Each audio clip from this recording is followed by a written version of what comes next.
Everyone for coming to this session, the last one of our roundtables of the Buffs Performance Stardom SIG. I am Eleonora San Martino, for those of you who haven't seen me or met me before, and I am one of the conveners of the SIG alongside Samar Abdel Rahman and Sarah Thomas, who are here as well. So we're very happy to conclude our year of events with this event today. So this year we have tried to look a bit more beyond the more traditional arena of stardom and performance studies. So looking beyond Hollywood, for example, with a series of events on Arab cinema and stars, and another one, for example, on Latin American stardom, another one on Bollywood. But we also talked about how very often star studies and performance studies focus much more on film rather than television, even though a lot of stars have a great career and have their own images very much entwined with television. So we wanted to do this event to start thinking about this and particularly thinking about the changes that streaming has brought in the last few years. So we're very happy to be joined together by an amazing panel of speakers, just starting alphabetically. So the first one is Mary Desjardins, who is a professor emerita at the Department of Film and Media Studies at Dartmouth University.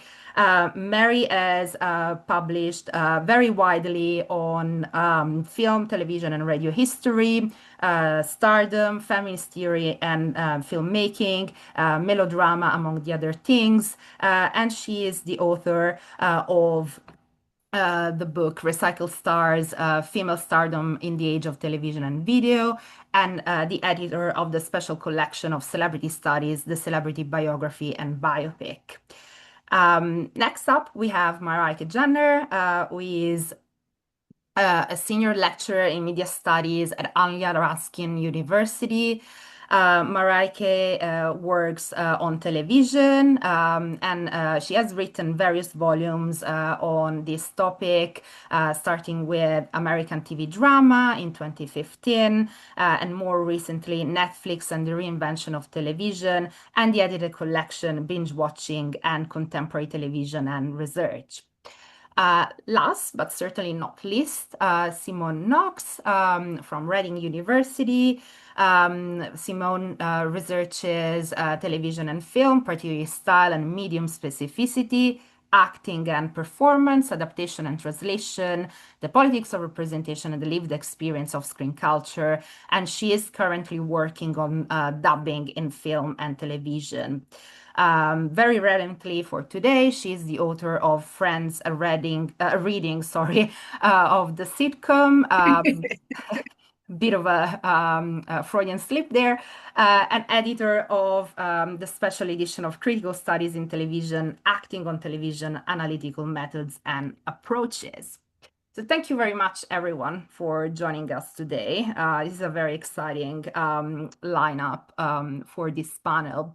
So I'll kick us off with sort of like broad questions. So we are talking today about stardom and performance in the age of streaming. And when we think about stardom, very often it has been suggested that stardom has lost its power in relation to the rise of IP-based texts, particularly franchises, like, for example, the Marvel Cinematic Universe.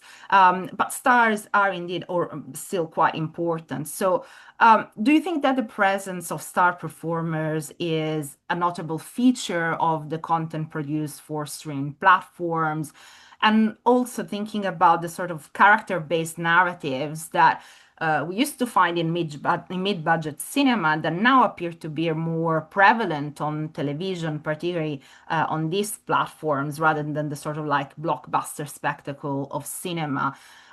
So is this perhaps something that makes stardom something more suitable for television and a new space in terms of streaming that attracts stars from cinema? Who wants to start?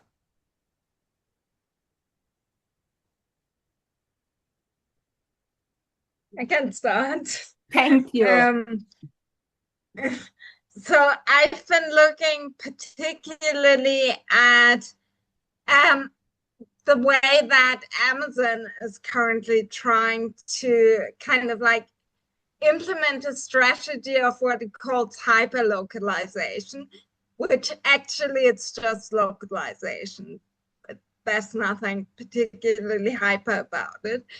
But it draws very, very heavily on local stars. Like there's a British version, but I have no idea how popular it is or how well known it is. So it's a comedy format where essentially you put, I think, 10 comedians in a room and they have to try to make each other laugh, and the last one who laughs wins. Um, so it's a very simple and kind of silly format, but it's I think there are like 15 different versions of it worldwide. They only very recently, I think it's only this year that um they have a British version. So there are actually very few English speaking versions of this. Um, and I think it's partly because they essentially want to push local content and they want to establish Amazon as kind of like the streaming platform for the local. And in that, they're drawing very, very heavily on local comedy stars. And obviously, comedy is something quite localized anyway. Um, and yeah, they kind of use comedy stars of different generations so that, they attract people, but they're really not interested in building up new talent there. It's really just about kind of like drawing on very, very local stars. Um, and I think, yeah, I mean, Amazon is certainly kind of looking at the way that they can employ, employ stardom very locally, and like very local stardom that comes from very, very traditional models of television. I have a question about that. I'm wondering how Amazon, we know that most of these platforms, especially Amazon, I think of all of them, rely, well, Netflix too, relies so heavily on algorithms to push their content so that people, pay attention to it, you know, decide to Mm-hmm. download it or to watch it or whatever. When you start talking about that kind of localization, how does that how does that work in that model? With, I mean, I mean, obviously they have some ways of understanding, where their viewers are tapping in from, on a local level. But how is that pushed and promoted to who they presume to be their target audience? Well, I mean, if you look at Amazon, then there isn't a central access point. So if you want to go to Netflix, you always go to netflix.com, no matter where you are, and then you get rerouted to your local catalog. If you on Amazon, there is like a German version of Amazon, there's a British version of Amazon, there's a Canadian, and so on. Um, so it's pushed on those very local platforms, because Amazon, as much as it is a global a global company, it's still kind of like very much in these local markets. And it's I noticed that when I was living in the UK, you don't get German content necessarily pushed on the British side, but the German one is full of it. And I mean, there obviously is kind of that algorithmic logic of like people who bought this also bought. Um, but I really, really think it's like predominantly through the markets they essentially predefined. I'm really, oh, sorry, go on. No, sorry, go ahead, Simone. I was just going to say, Mareike, I'm really grateful that you come in with such specificity, because when I was thinking about streamers in the vis-a-vis the question, I was thinking, I do think that it's worth untangling them and sort of picking apart what the different streaming platforms are doing, because, and I haven't done any statistical research on this at all. This is purely based on my impression as a user of various platforms and various apps, that some of them are pushing more towards, the sort of the emphasis on the local. And in terms of when it comes to stars, that some of them, if I think about Disney, my impression is that Disney is very, very, very much pushing towards internationally, globally established stars, film stars in particular, in a lot of their work. And then I thought about Netflix, and I thought, when I think about the sort of major successes on Netflix in recent, well, the word recent is always quite loosely applied, I guess. But in the last few years, in recent years, I was thinking of Bridgerton, I was thinking of Stranger Things, and I thought it's quite interesting. I hadn't thought about this when these shows first were dropped, but how a lot of these shows, yes, you have, what's her name on Stranger Things? Winona Ryder. Yes, that's the one. Why can I not remember anything? Oh, well. You have her, but like in terms of like the absolute, like like the overall, if you think of the cast of that show, there's a lot of unknowns by the fact that they're children. If you look at Bridgerton, there's a lot of people on, a lot of actors on there who were not internationally, who had no international profile. I was thinking, it's quite interesting. Or if you look at Squid Game, and that had obviously people who were established in one part of the world, but not, globally, they weren't household names.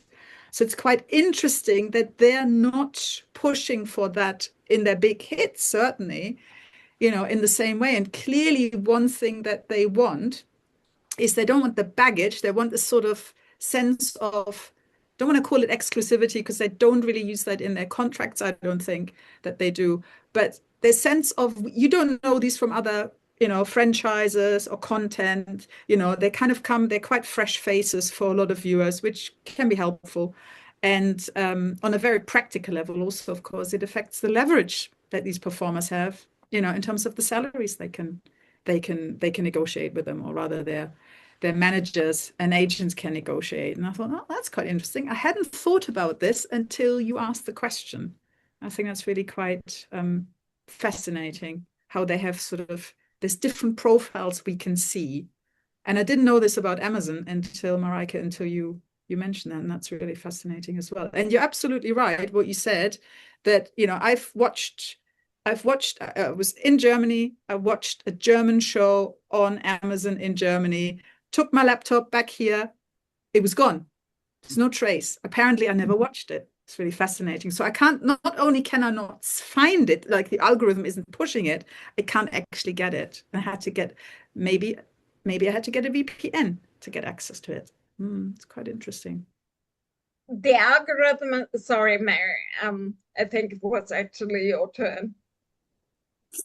Well, I guess one thing that I guess maybe we should distinguish, or maybe this is part of the point of our discussion, is, are we talking about performers that become well known through, the iteration of seeing them over and over again in these shows? The comics, for instance, people that watch that show on this local level will get to know these people.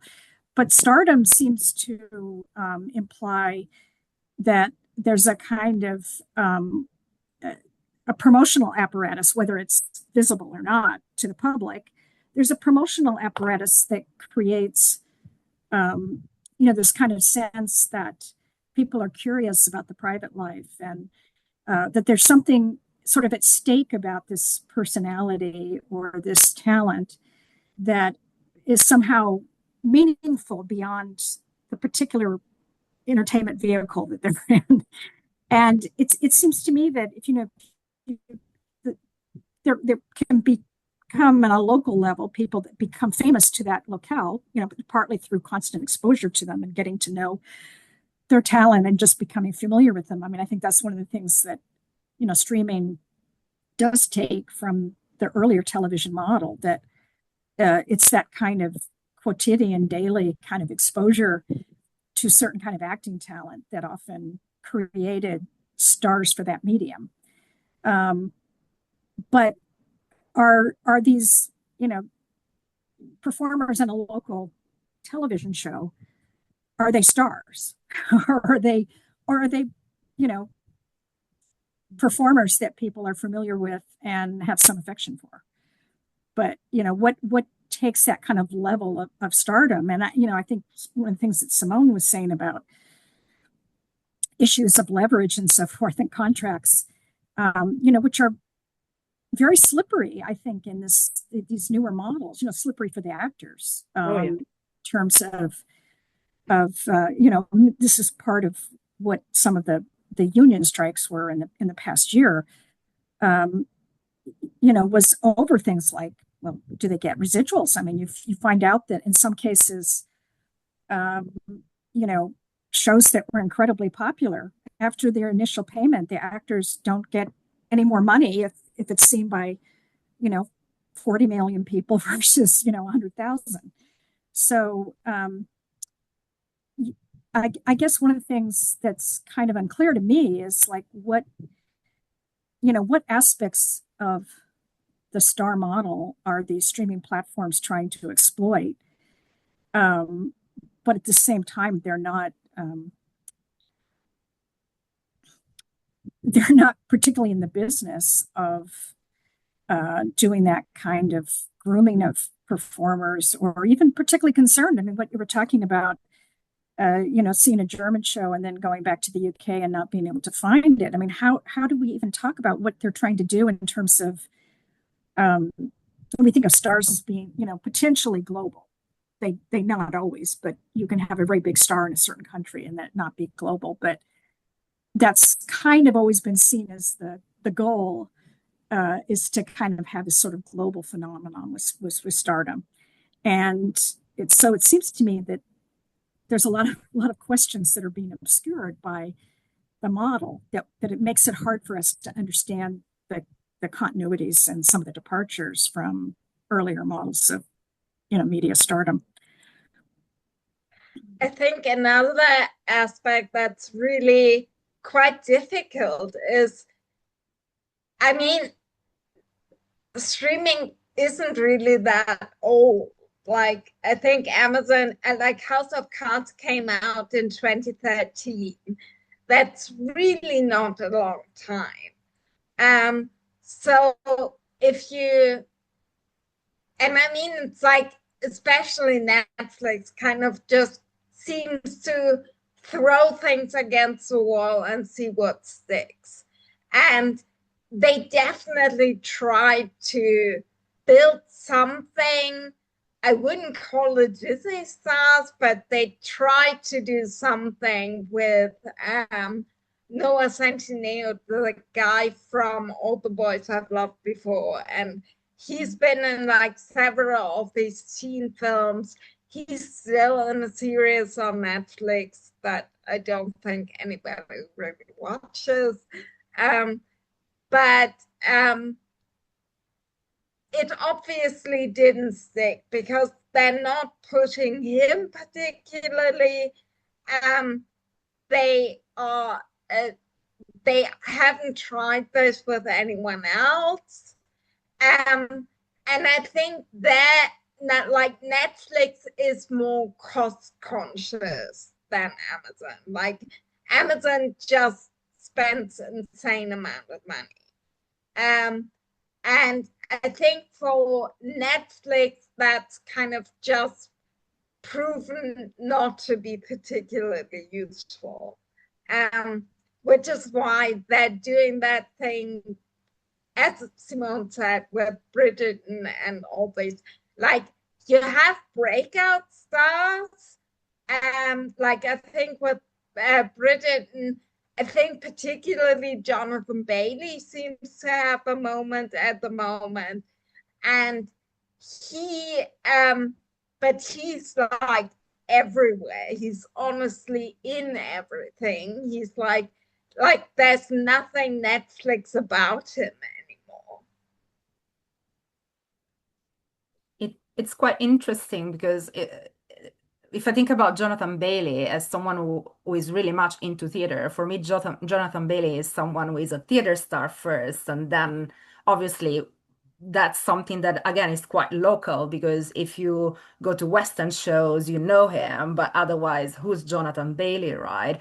But obviously with Bridgerton, he has become sort of like global name at this point. So it's quite interesting. And I think it's also quite interesting thinking about this element of transnationality because obviously this is not something new because we always had in the last few years this sort of like transnational element, even on like cable television, for example. If you think about Game of Thrones, for example, we obviously had British and Irish actors and stars in this big global phenomenon. And it was also transnational in the sense that they weren't obviously shooting in LA, but they were shooting in Ireland, in Croatia, and other parts of Europe.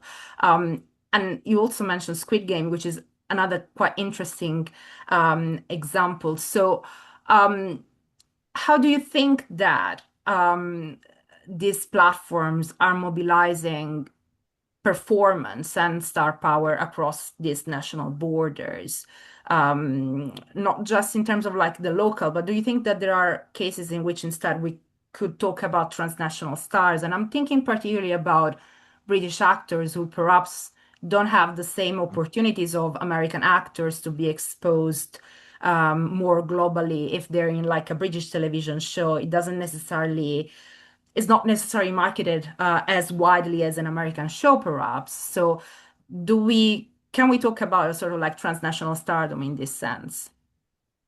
Sure. If I could come in and say that in preparation for the roundtable, I reached out to my circle of acting friends and relations, and I checked in with them about this. And from an actor's perspective, being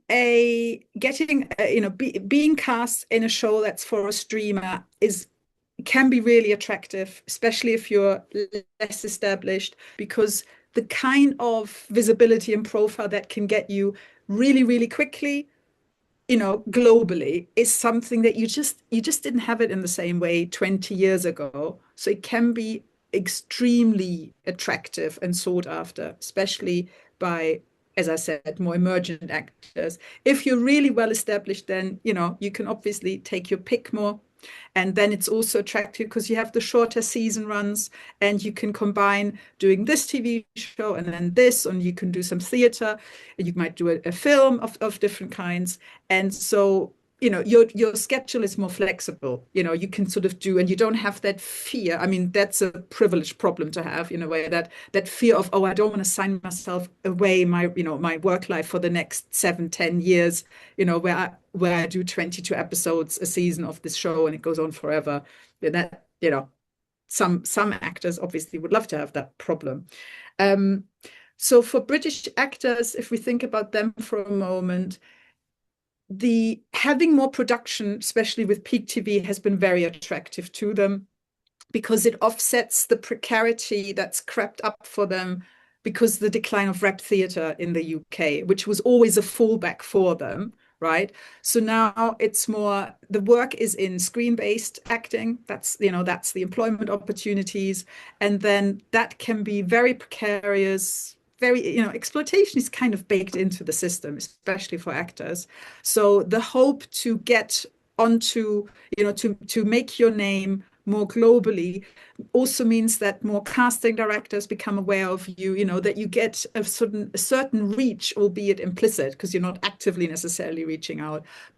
But you put yourself on a wider landscape, and that can be really, it can be really transformative if we think about the Bridgerton people. I mean, Bridgerton, the casting is, I'm just writing a tiny thing on Bridgerton and casting, and it's very, very strategic. They've gone for a number of actors who are quite established on stage, so they know that they can cope with the demands of the work. They can pull it off. They can deliver good performances, but they're also fresh faces. They don't come with any baggage. They can kind of become the Bridgerton, people.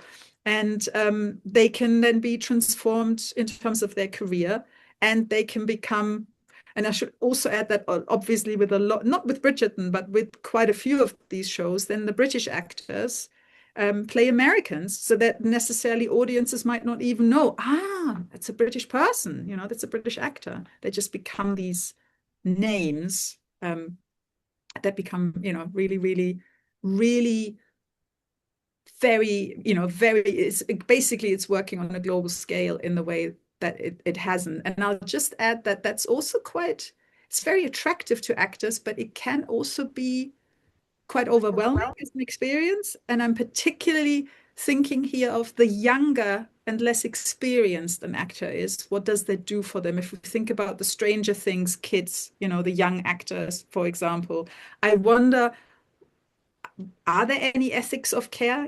Are they being supported in terms of being sort of catapulted, onto a global stage? Sadly, I'm not sure that there would necessarily be any interest in that much from certain parts of the ladder. But yeah, I think that's a really interesting point, because Disney obviously knows how to do this in terms of like taking young actors and making them hugely popular. I mean, I will say with Netflix, they seem to be all right with the one guy they pushed. They seem to be doing all right by him in terms of giving him more work. But then again, he also hasn't been particularly successful beyond Netflix. Who knows what this contract says? But yeah, I was just thinking that when you were talking about that woman from Sex Education who was just in the third season of White Lotus, who I think isn't that young. And I forgot her name. I'm sorry about it. Um, but yeah, she's definitely kind of like done that. I would say quality TV scale, like in terms of, because it's now obviously HBO and White Lotus and all of that. But I think, I mean, that is a really traditional model in terms of breakout stars, and she's obviously not a child, so. I think you're referring to Emmylou Wood. Is that one? Thank you. Yes. Mary, would you like to come in? Well, I'm thinking that these. It seems like so many of these shows that have become so popular, sort of have sort of a viral presence, are really ensemble pieces. I mean, what you've all been describing are really ensemble pieces, and sometimes certain actors, become, at least for the moment. I mean, I think that's one thing too we don't know. And Mareike, you were saying that so much of this phenomenon is still so new. We don't really know who's going to hold on as a breakout star from a streaming show, but they really rely a lot on the ensemble, and there are actors in these ensembles, some of whom are more well known to the public than others. And I'm thinking you mentioned the White Lotus. I don't watch Bridgerton, so I'm not really familiar with all the actors that are in it. But the White Lotus, for instance, usually there's a kind of combination of two or three of the actors are relatively well known, even be sort of minor stars. And then you have some others that might be familiar to the audience. They've seen them in something, but they don't really know that much about them, or they don't have that much exposure. And then you'll have some people that most people have never seen before. And there really is this kind of, I think, often that strategy then becomes an interesting promotional aspect of for the company, the production company, and for HBO, is because then they create certain kinds of strategies, promotional strategies, to try to take into account that factor about the kind of, almost like levels of well-knowingness among the cast. So this last season, for instance, Parker Posey, who, for some people, she was a quote unquote star of independent cinema in the 1990s, meaning she had a kind of cult status, a kind of star cult status in a certain kind of production. The White Lotus has probably given her a bigger audience than she's ever had in anything that she's ever performed in, where she's crossing over from a kind of cult performer status, and occasionally supporting roles in more mainstream work that she did, into somebody that now is kind of a globally recognized star. So I think the streaming phenomenon offers these kinds of possibilities that for actors anyway, that it's very difficult to manage that same kind of possibility if you have a career that's confined to just films. It takes many more years for that kind of sedimentation of recognition and getting the right part, and maybe getting award nominations or wins or that kind of thing. These shows can take somebody and almost overnight they can become globally famous. But again, I guess I'm still pushing back on what is the difference between those that are stars and how the public interacts with them as stars or helps to create them as stars, versus respected actors that people become familiar with. At what point does it become, and what are the mechanisms, the industrial mechanisms or the personal mechanisms or the fan mechanisms that take it outside of the fame from the individual program, to something that is kind of maybe transnational, but also transmedia, so that people are interested in experiencing them across different media, including print media and social media, where they're talking about them and they're investigating their private life and they're in fashion spreads and and all those other kinds of things. This does not happen for every performer in these streaming shows, but it happens to a good number of them in a way that, absent the large industrial formations that once groomed performers by pushing them into these promotional activities and visibility,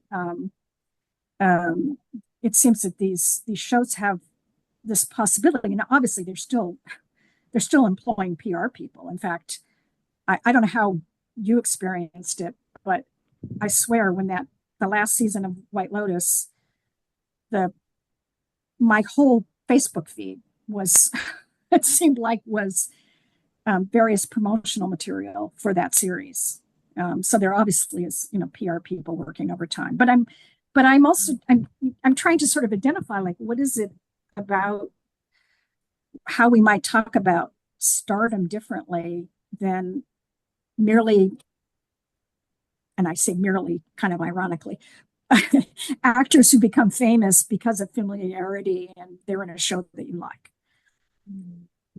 I think that's actually a really interesting question, because I was just thinking that actually stars need to go beyond the streaming platform.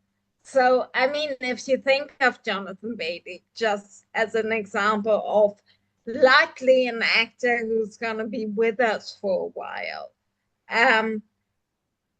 That's somebody who works across media, who works across different platforms, very, very different material.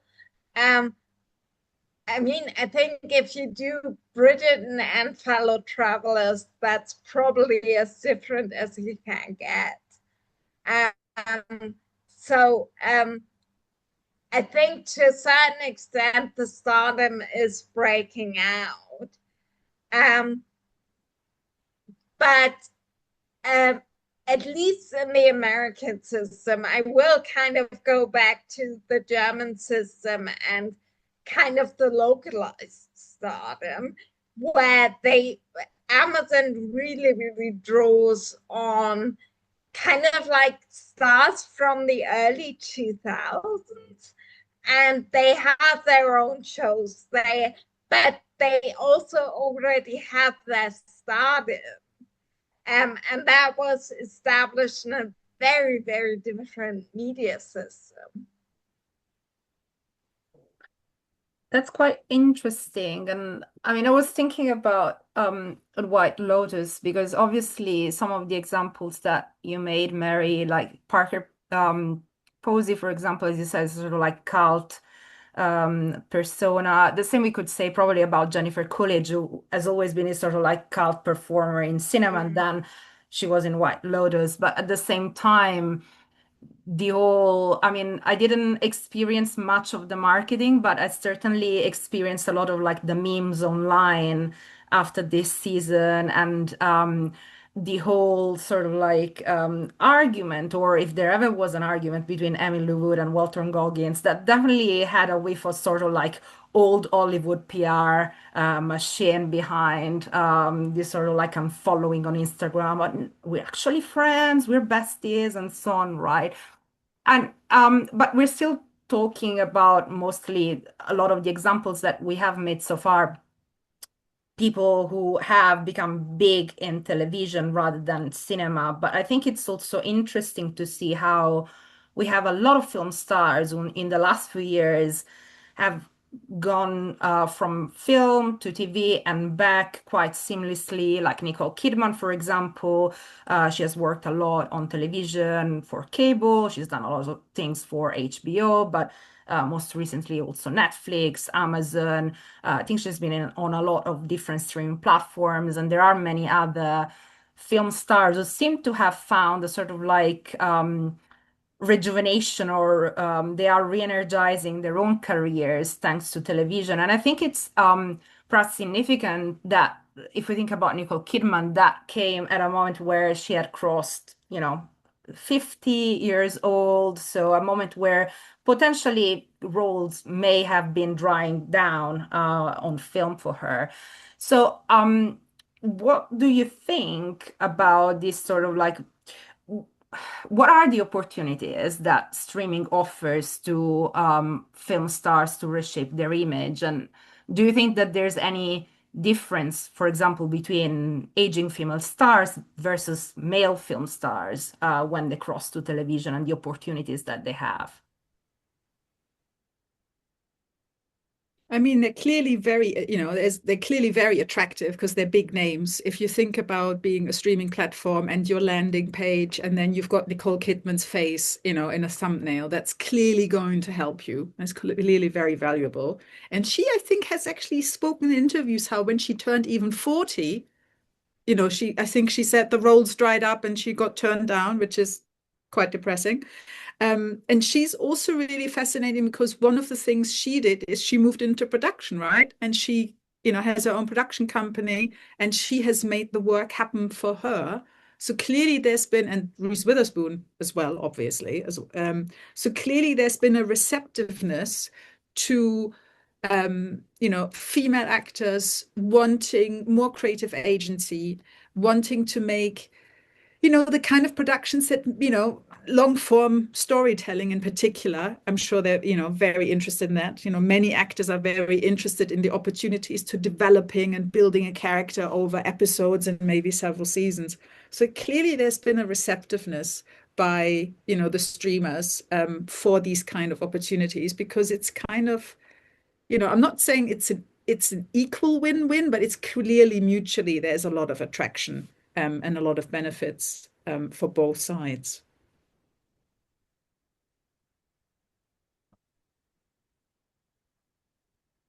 Yes, I think that's true. And you just recently, I mean, Julianne Moore is starting to do more and more streaming shows. Mm-hmm. But and even Meryl Streep, in Only Murders in the Building. But I think, with Nicole Kidman and maybe Julianne Moore too, they also, interestingly, their film profiles are, as film stars, are kind of mixed between sort of mainstream cinema and more sort of art house kind of cinema. And I think that's very strategic, at least on Nicole Kidman's part. Is to some extent, I think one of the things that might be be beneficial to these stars is to keep their visibility and their sort of widespread popularity by appearing in these series. And then when they choose film roles or get film roles that are perhaps more niche audience kind of film. So that film that she was in recently, Baby Girl, which is kind of was sort of marketed as kind of a, kinky sex art film. It wasn't, she wasn't, appearing in a blockbuster kind of film. It allows her to keep that kind of profile for herself, that she's this serious actress, and then she can appear in a stream. Frankly, some of her streaming series are not that good. They're kind of, creaky, family melodramas and murder mysteries and so forth that are very predictable. At least two of them I knew who was the murderer from the end of the first episode. They're not even very well written, but it keeps her having that kind of widespread visibility and keeps her working and keeps and as Simone's saying, having her own production company in which she can have a hand in the production of some of these programs as well. And then she can, keep a different kind of profile as a film star, where it's much more associated with these kind of,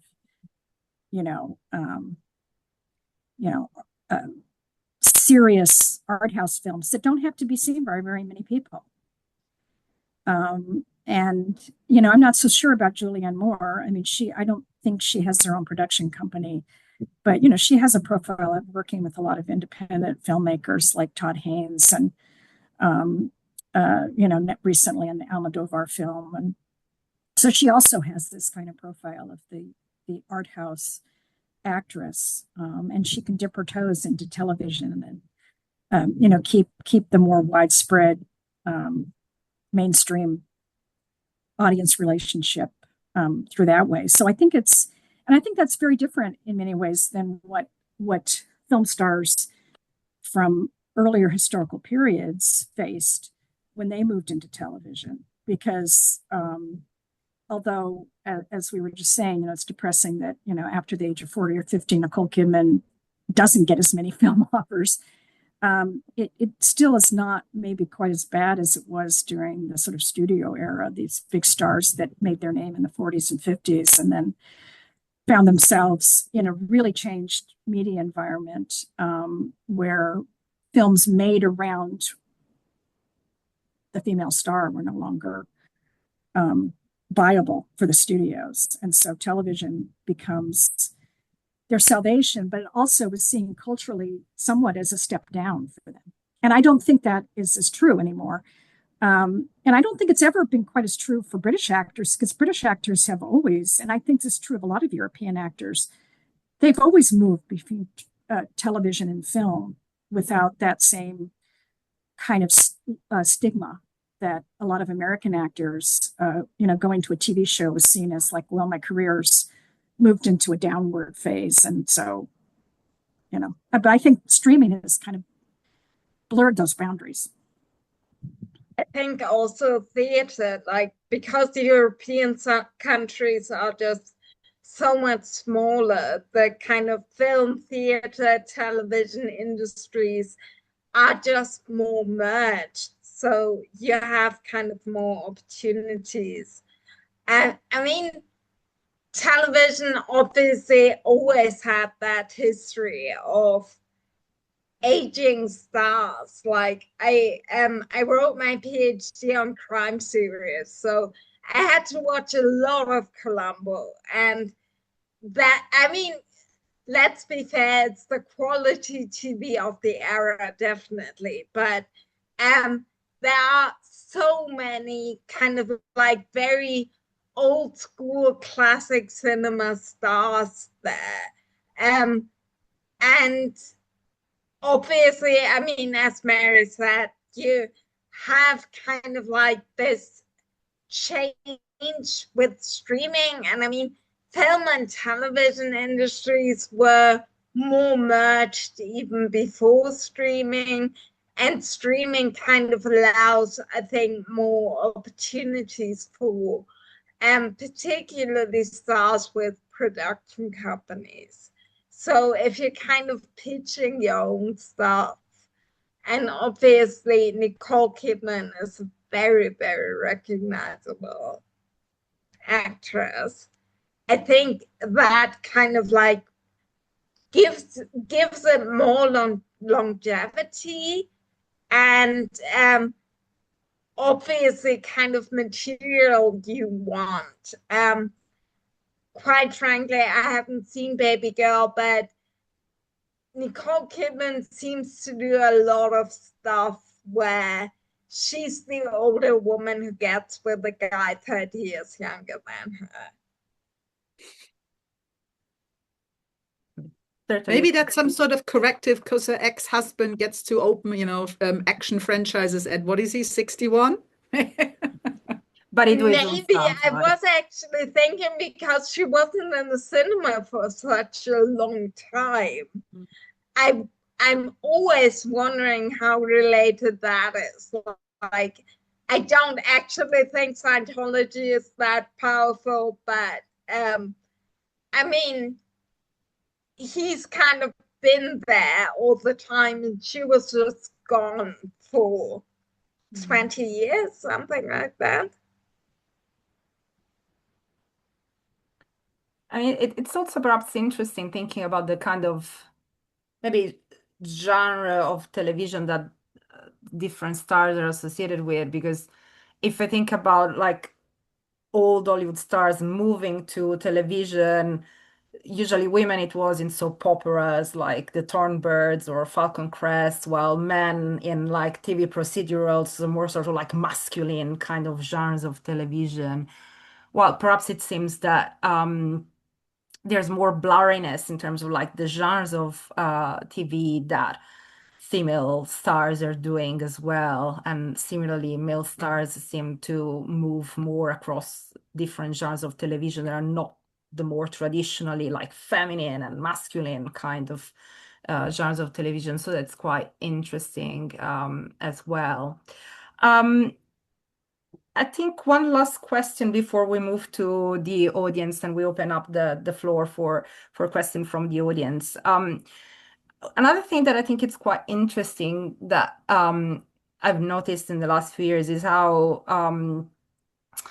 television has provided a platform for young stars of color. So if we think about Ayo Edebiri, Jenna Ortega, Aquafina, for example, who have become big blockbuster names and have gone to do not only film, but they seem to do a lot of things and not just in front of the camera, but also in terms of like writing, for example, particularly those of them who are comedians, producing, and so on.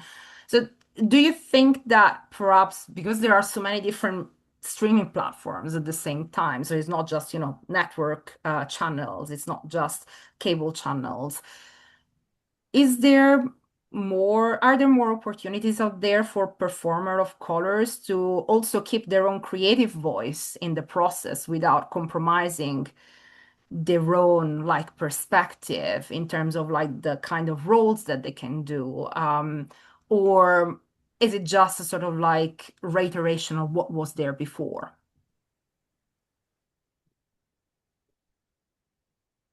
I mean, overall, I would think that there is more production, there has been more production, and there has been a broader shift towards more engagement with equity, diversity, and inclusion within the creative industries, right? So I would be surprised if that didn't mean that's too many. Is that too many negatives? I'm sure that that has meant that there are more opportunities for actors and creative practitioners of color. But I'm always a little bit anxious that a few high-profile examples can make it seem more compelling or more robust, should I say, than that is. And also, even even when you're successful, when you have your own show for Netflix, the working conditions that you can be faced with. One of my PGR students is doing work on fat women and creative agency in Hollywood comedy, film, and television, and she interviewed one of the costume designers for Survival of the Thickest, and what she's reported back to me and what she's found about the budget that they had to work with, and the working conditions in terms of having to kind of make things work somehow was really quite staggering. So to kind of think about, yes, they have a level of success, but that doesn't necessarily mean that the challenges become easier. It just means that they get to have a go at meeting those challenges. And the other thing that I wanted to add for that particular list of women of color that you mentioned, I had a quick look before we met today, and I noticed that they all seem to be represented by either United Talent Agencies or by Creative Artists Agency. So I think one smart strategic move they have been able to make is that they get signed up by a super agency, and the leverage and protection that gives you and enables you then to pursue your own, creative vision, I think is really, really helpful, because we haven't talked about agents that much, but in terms of the teams that shape the career trajectories of these people, getting a good agent is absolutely crucial for them. So clearly they have been lucky / worked hard to get in the position where they can be so lucky. I think to add to that, there's also the question of what kind of material do they actually get to work with? Because I was thinking particularly about Jenna Ortega and Wednesday, and that's very much lip service to this is a Latin American woman, but there isn't actually anything in the material that says, like, I mean, I think her father is played by a Mexican actor or Mexican American actor, but there isn't actually anything. If you look closely at the text, I think the references to Mexico go as far as he eats a taco. And that's about it. Which in a series like Wednesday is really weird, because it's like Americans and Mexican traditions around death is a real thing, and they're not doing it. So quite frankly, there is like there are more actors or actresses of color on the screen, because I think that's what the moment calls for.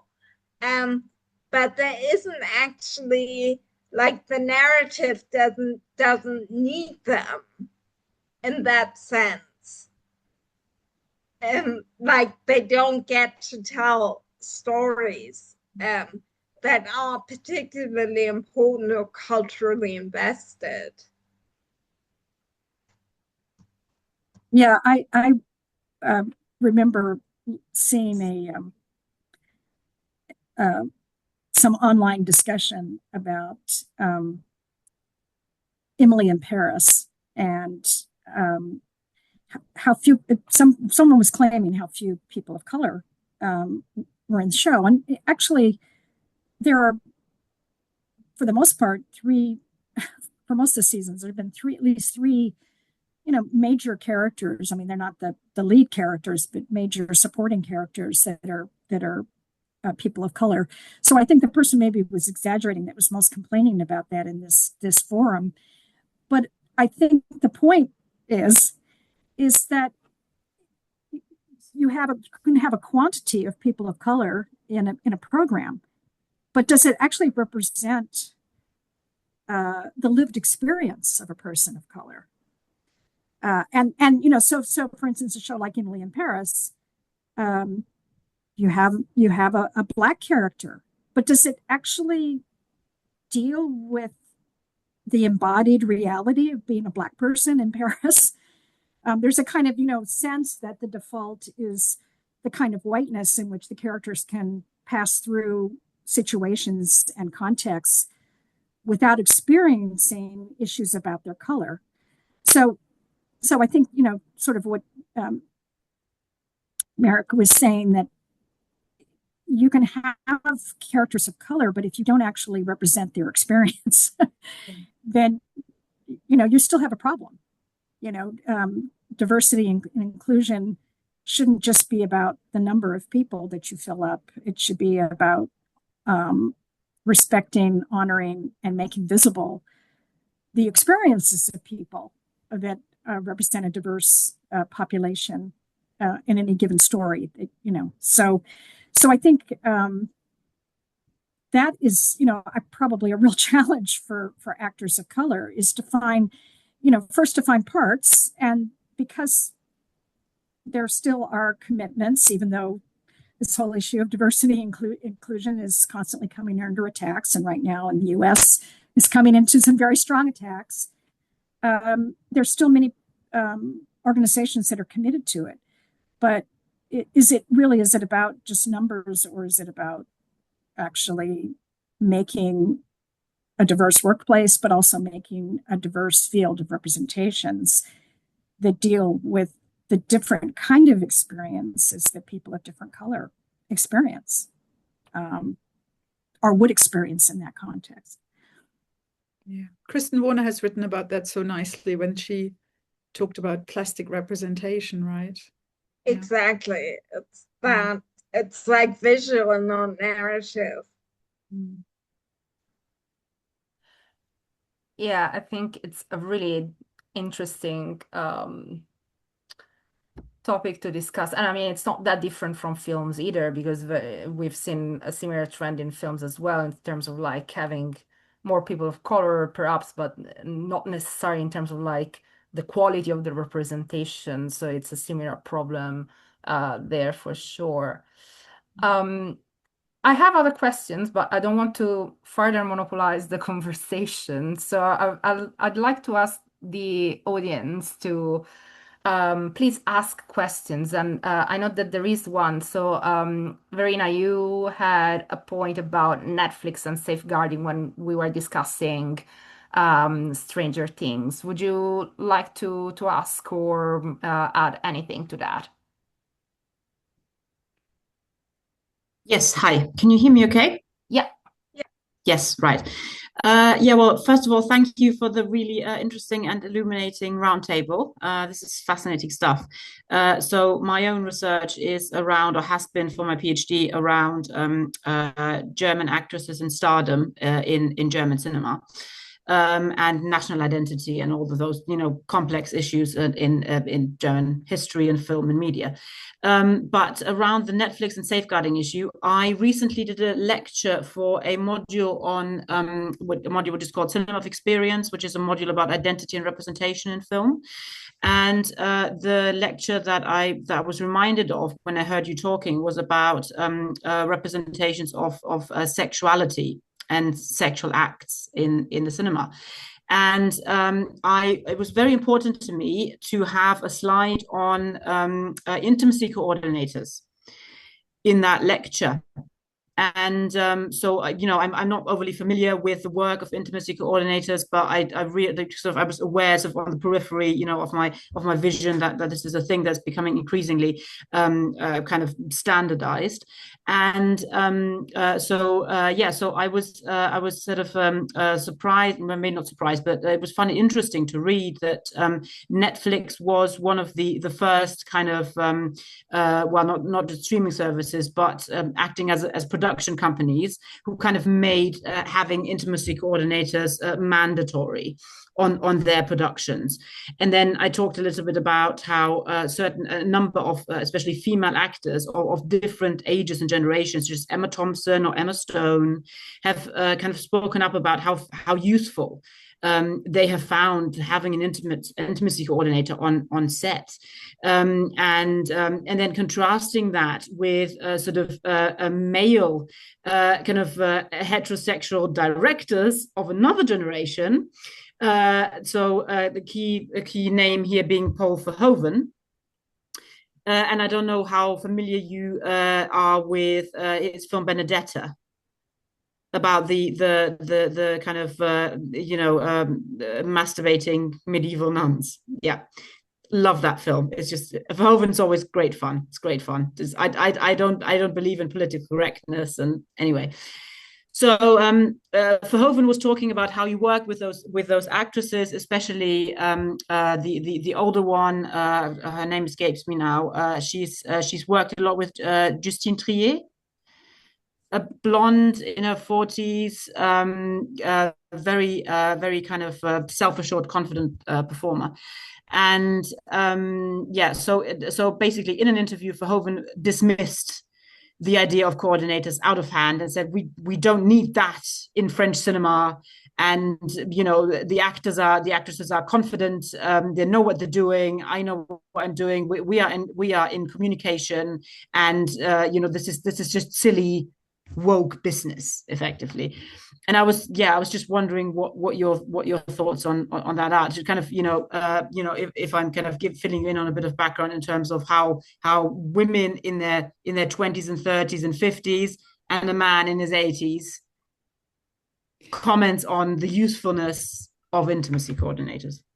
I'll just trouble that binary a little bit. Yeah, please do.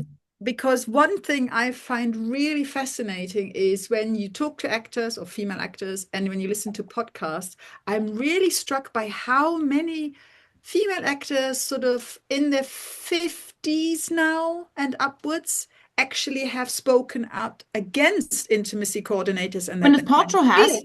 Gwyneth Paltrow has. Yeah. Gwyneth Paltrow, I think Jennifer Aniston, quite a lot of the Sex in the City and just like that, because I listened to that podcast, which is a whole other experience.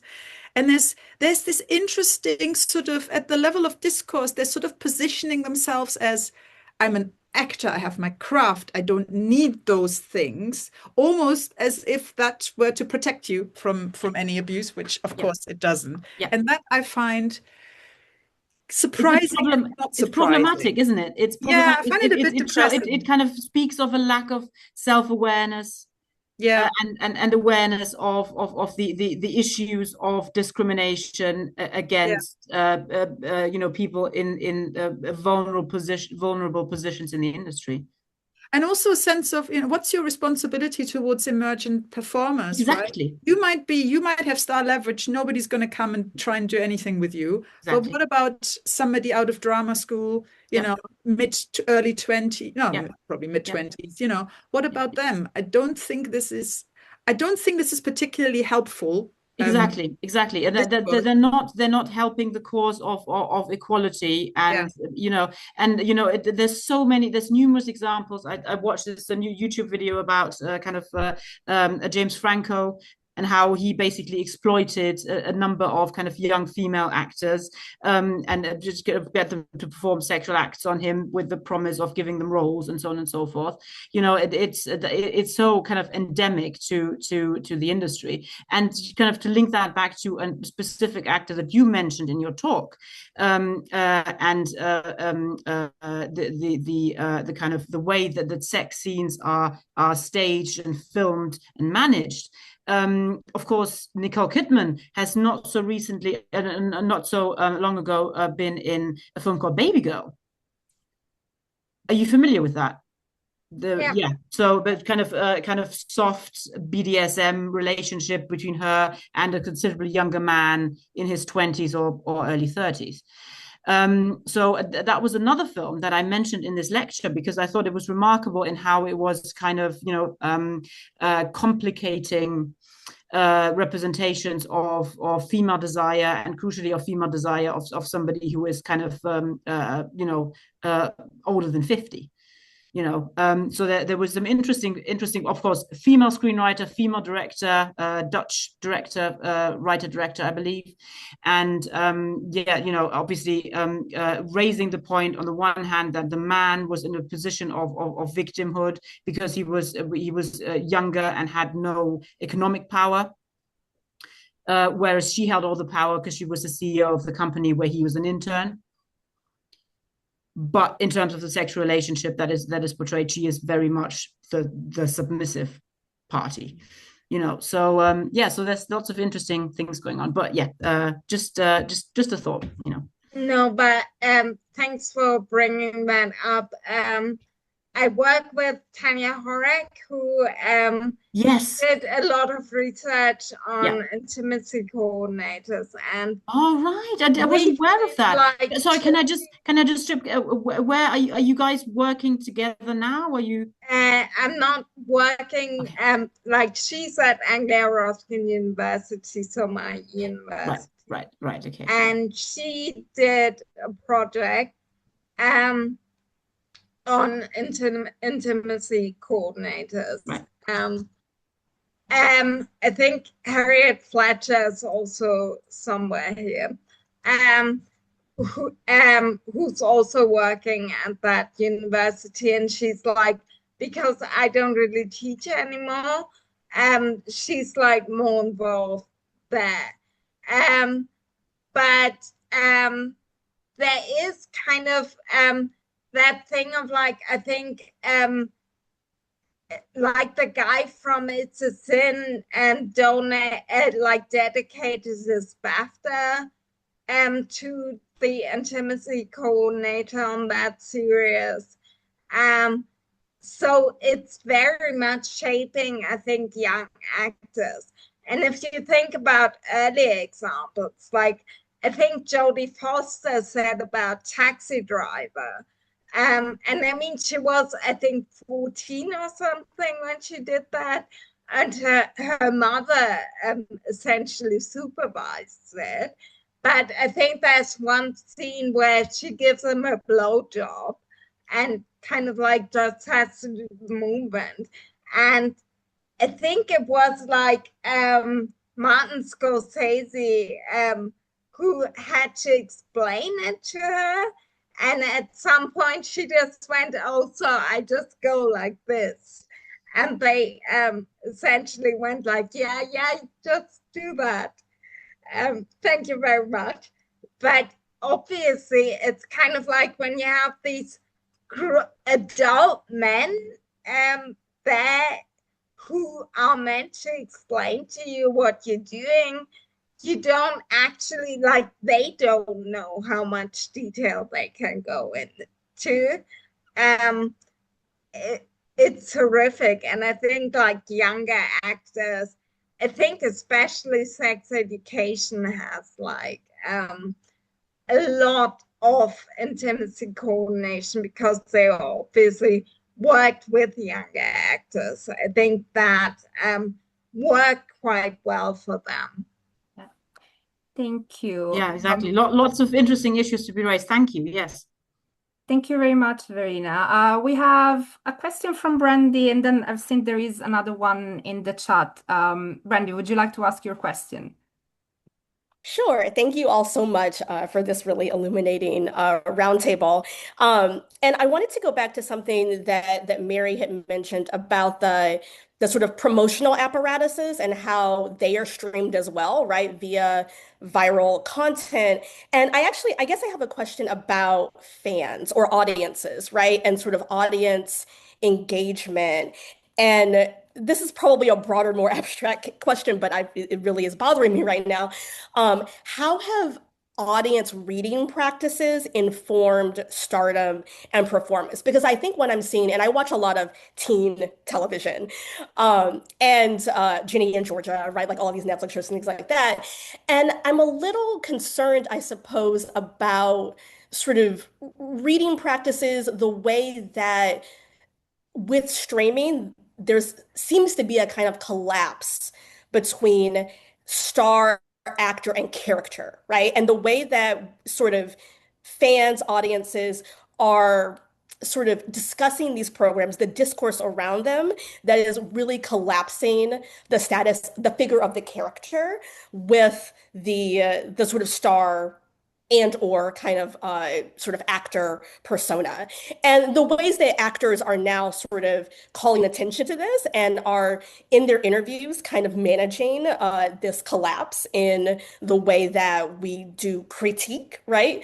I was just, again, Ginny and Georgia, Scott Porter, who was on Friday Night Lights, is like on social media and on Instagram being like, hey, this new season is out, and like, you all are really angry with me, but you're really angry with my character, Paul. But the way that this is intensified is something that I find really fascinating. And so I guess I love to hear thoughts about how fandom audience reading practices have informed stardom and performance in the current era, especially as it relates to the figure of the character. I think that temporal relationships have really changed, like because of streaming, kind of like I was talking to somebody the other day who said, well, they still watch Gossip Girl. And I mean that, and spoilers obviously as well. Like you're not allowed to spoil Gossip Girl after 20 years, I think. And I think because that has kind of like shifted a lot of the stuff. Because of that, the relationships also very much change, because how do you actually matter like a paratextual relationship in that sense that is like 20 years back?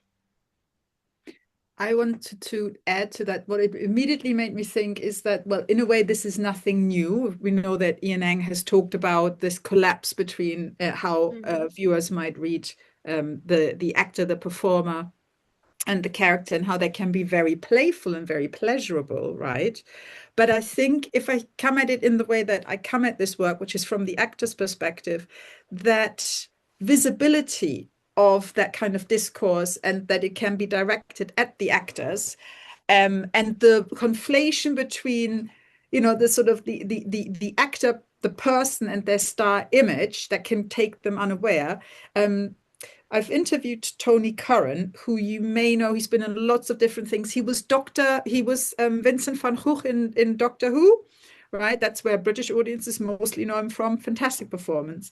But he, for a few years, was cast in TV shows that were very attractive to a particular male demographic, right? He did like Sons of Anarchy, he did Defiance, he had a lead role in Defiance.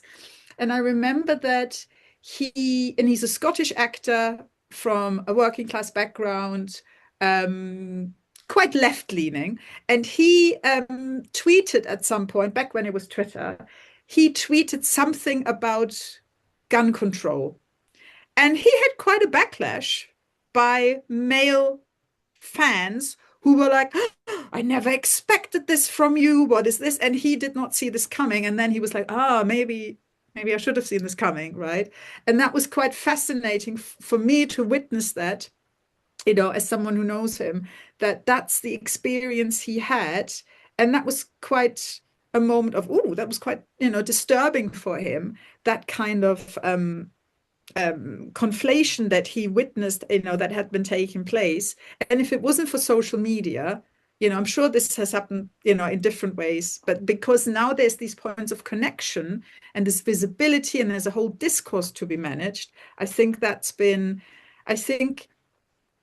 actors and performers and stars can be much more aware of the fan discourse than they have before. And I don't necessarily think it shapes their approach to acting and how to make the performance, but it shapes the working context for them quite significantly. And they will be aware that, attention is being paid to completion rates of viewing, when our audience is pausing, what are they rewinding, that can have an effect on, are we seeing more of this character in this long running show? Is this person, testing well, one might have said previously, with audiences. And so I think it's really shaping the professional context of actors, performers, and stars in a way that it wouldn't have had even 20 years ago. It's quite a significant change, and they have to manage that. Yeah, I don't have too much more to add to that. I mean, I was trying to think of examples in previous history of stardom. Certainly, there were stars that were typecast because they had been successful with audiences in one kind of part, and their studios that they were under contract to just kept typecasting them in the same kind of role. So it could be sort of limiting, in terms of trying to professionally stretch as an actor. But I was trying to think when I was listening to what you all were saying about previous situations in which public response or fans actually, was sort of out to punish performers. And, one person I thought of was Jane Fonda, who, when she made the trip to North Vietnam, she still has a whole, niche of the audience that will never look at anything that she's in because of that particular thing that she did. But she was in a very different historical moment. She shortly after that had her own production company. She could make her own projects without having to worry about as much about that kind of public response. And I do think social media has created a whole different relationship. I mean, there have always been fans of stars and actors, but this kind of possibility of making their opinions known, often with very mean or even violent kinds of contexts in their response to actors. You understand why actors have to have public relations advisors, why so many of them go out of their way to craft their image through social media. It's not just for the visibility, but it's also to control some of this kind of discourse.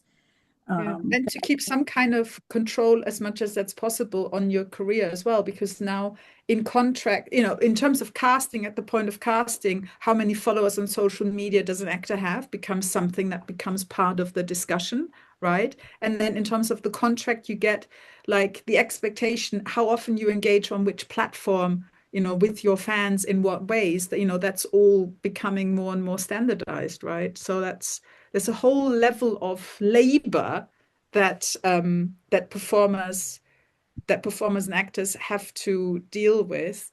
And at the same time, of course, it also gives them opportunities, right? So I remember that, what's her name from Game of Thrones? Sansa Stark. What's her name? Is it Sophie something? Sophie Turner? Yeah. Is that it? She's spoken publicly about the fact that she got cast for Game of Thrones because of a social media following. That's, and she said it was between me and another actor, and I don't think I was better than this other person, but I had a bigger social media following.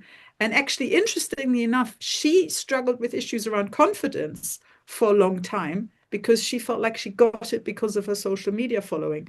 And that's also quite interesting. I think ultimately what we're kind of talking about is also the emotional labor that actors have to exercise and manage at different stages of their careers, be that with intimacy coordinators, be that with fan criticism, be that with when they get cast, be that what agencies they get to sign up with, etc. There's a lot of managing of the self, I think, that is more pressured, I would say, or accentuated, because everything is sort of more high profile more quickly, right? Sort of it escalates positively or negatively more quickly than it ever has. I think the fans also, see themselves as part of a group in a way that fans maybe once didn't. And this is partly because, media audiences are so much more fragmented than they used to be. There's niche, I think we've all probably had the experience where we know people talking about some who they consider a star, and you have no idea who this person is. No, I know. That once wouldn't have happened. Everybody would, even if they weren't that familiar with their work, they would have at least heard their name, they'd have a context for them.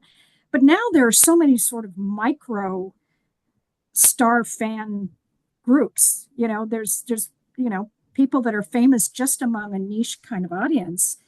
And so that niche audience, they have something at stake in their own identity, in terms of how they behave towards the star. And I think that's something that is historically different than what you might have once had.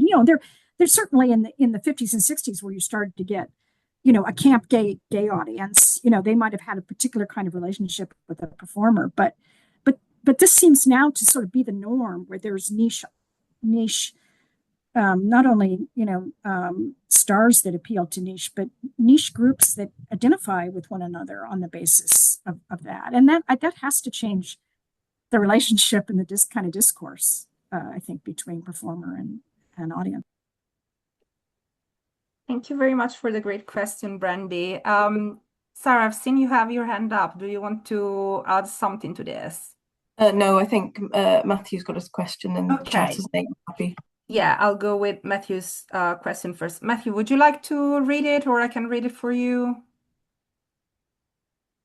Yeah, you can read it if you'd like. If you prefer, you can ask it yourself.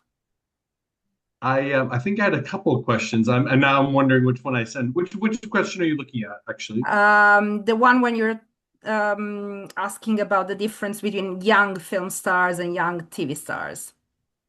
Yeah, yeah. Go ahead, read it for me. That'd be fine. So Matthew, wait.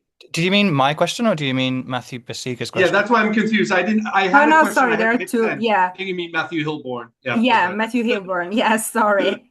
Sorry, I hadn't seen the other one. Matthew Hilborn. Yeah, please go ahead. Yeah. So, well, basically, my question is that if I think about like some of like the future of Hollywood, some of the biggest stars of today, I think of like Timothée Chalamet, Zendaya, Sydney Sweeney, Glenn Powell, and then some of the older ones, that have been around for a longer while. But then if I compare those young film stars in Hollywood to the stars that come out of streaming, I think of people like, Millie Bobby Brown and Amy Lee Wood, who's obviously gone from Sex Education to White Lotus, or Jenna Ortega, who's big in Wednesday, and Ursula Corberó from Money Heist, La Casa de Papel, in my field, because I'm from Spanish studies. So, but yeah, I feel like their stardom and their status is kind of mobilized slightly differently.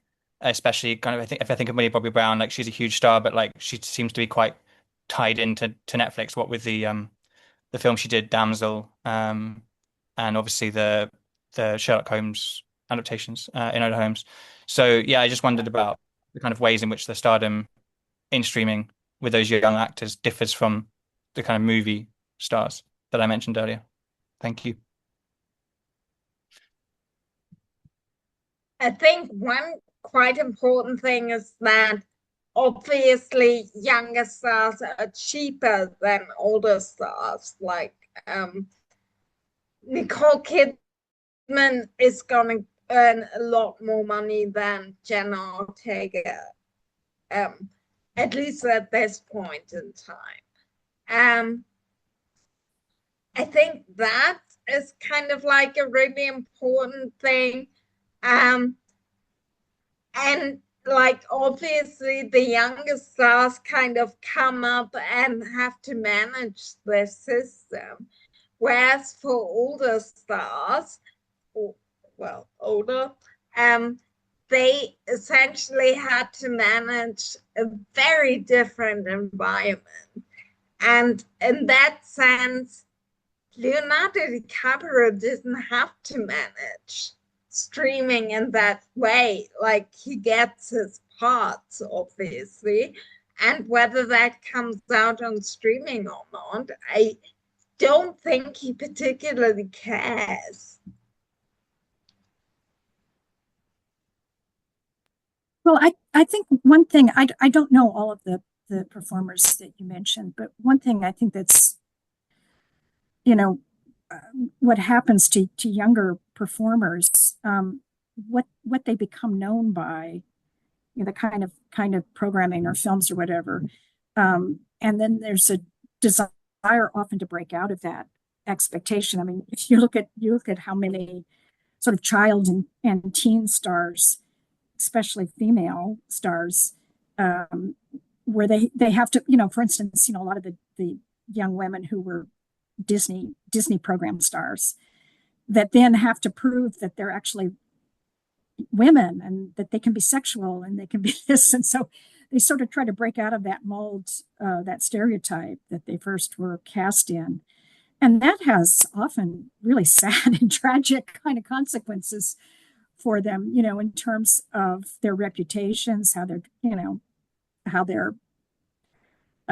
we're just talking about, sort of the kind of ownership that a lot of fans feel towards performers. I mean, that often happens, I think, more with younger performers, that there is a kind of sense of public ownership of them. And I think this has consequences for both male and female performers, but I think for female performers, in terms of how they're sexualized, becomes a part of that that dynamic in ways that it's often very difficult for them to negotiate.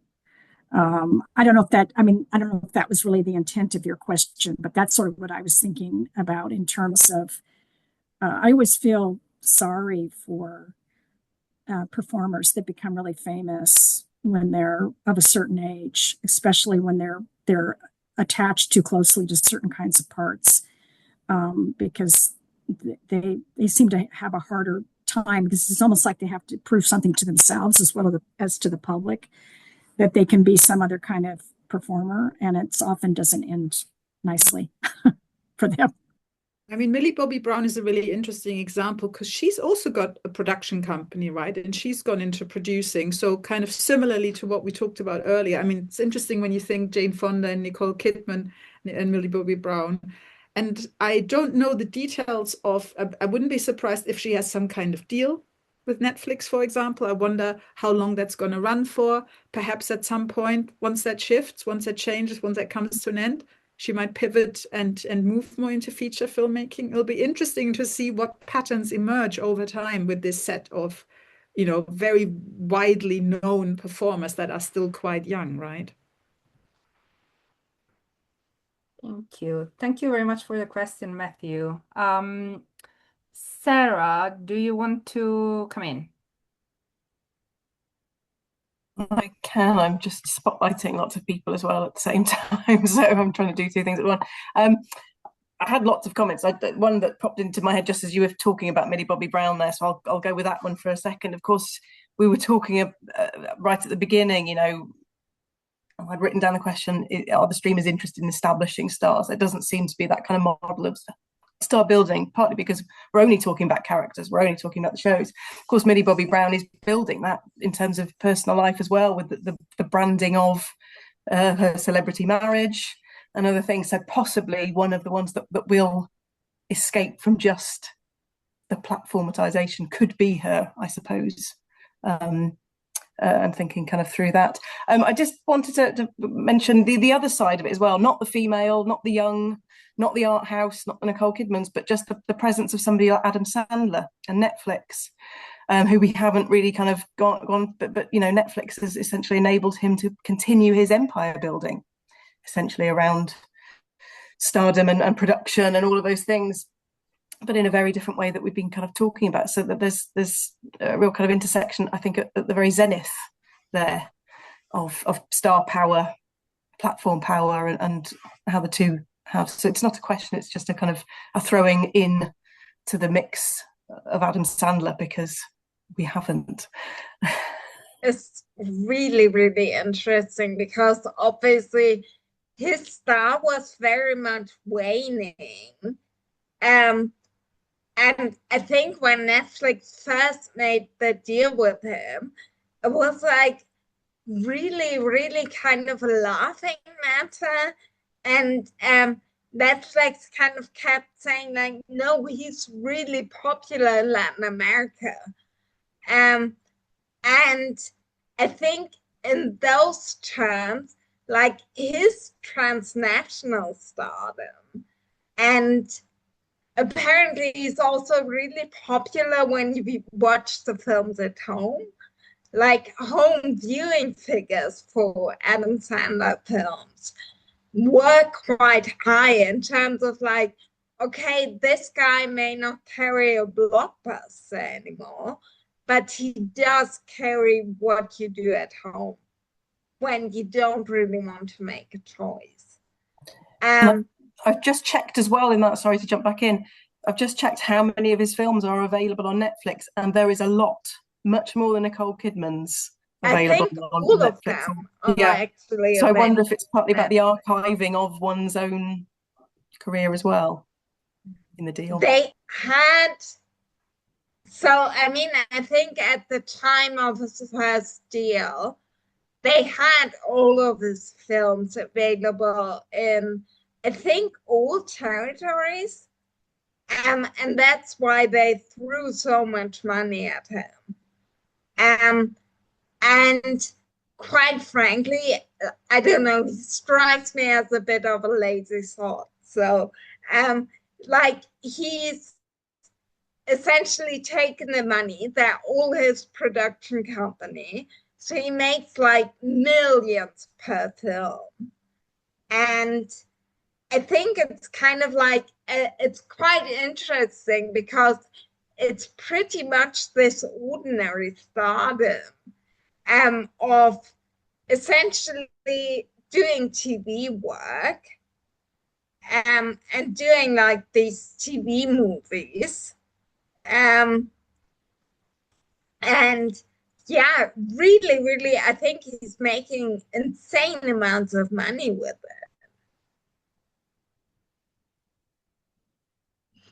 it. So I think he's probably one of the very few examples of kind of like a star who essentially does the end of his career on Netflix, which might be Nicole Kidman's game, but who knows? Mary, Simone, any final thoughts? Don't think so. No? I just keep very, very, very randomly the thought that keeps going through my head is, so weird that we haven't mentioned Pedro Pascal either. Because on my Instagram Explorer page, the algorithm cannot decide whether it wants to push Jonathan Bailey onto me or Pedro Pascal. It seems to swap over day by day. And that's quite interesting. And that you could call a hypervisibility of sorts, right? What that kind of does, when somebody just seems to be pushed onto you and present, I find that I haven't quite worked through what I think about that, but I'm really struck by it, that I'm thinking, but what made the algorithm decide this today then? What have I done? I haven't watched anything. I haven't talked about this person. And all of a sudden it's there, and it's, and I wonder what how does the algorithm, how is that worked out? Who gets pushed into what territory, who gets promoted and marketed in particular ways, because it's all, I'm sure, quite localized and very, very data driven.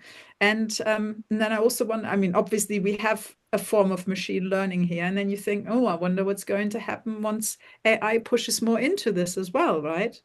That'll be very interesting. What kind of targeted, localized advertising, will we have? I mean, as you know, I work on dubbing, and obviously that sector is in quite a state of upheaval because of the threat of AI. But you also think, what kind of marketing, how is star power and the star image going to be leveraged and mobilized, through AI at some point in promotional material? Are you going to have, Tom Cruise tell you individually using your name about whatever Mission Impossible film he's on, at that point? It's quite interesting to see where this will all go. Because who was it? Mareike, I think it was you who said this. We haven't been doing this, this hasn't been happening for very long, right? That was you who said that. Yeah. This is really new and fresh. So to see where this is all going to go is quite exciting, really. And I mean, like Netflix, I think there's been like a case of the Letterman show where they had like I think they did like AI voices on something, or they took like voices from YouTube clips to narrate something or something like that. And I mean, I've also worked a little bit on Netflix and dubbing, and it's certainly going to be the arena of what they're going to do with AI there. And obviously Stardom. It all gets a bit scary, I think, if not concerning for many, many reasons. And perhaps we can end the discussion here, and we can pick it up maybe next year when, things are happening, and see where we're at with AI. And, Sarah, you're an expert about AI and Stardom, so we can certainly have a discussion with you involved as well. I am aware that we are beyond the allotted time, so I just wanted to thank you very much for this fascinating discussion today. There were so many things that you discussed that are so really interesting, and a lot more that we could have discussed, but I think this was a really fruitful conversation, and we're going to put this on our YouTube channel. So anyone who's here, and if you know anyone who couldn't be here today, please spread the word. We will spread the word as well, so anyone can enjoy this conversation. So thank you again, everyone, and thanks also to the attendees. And I hope that all of you have a very good summer. Bye bye. Thank you. Thank you so Thank you. much. Thank you.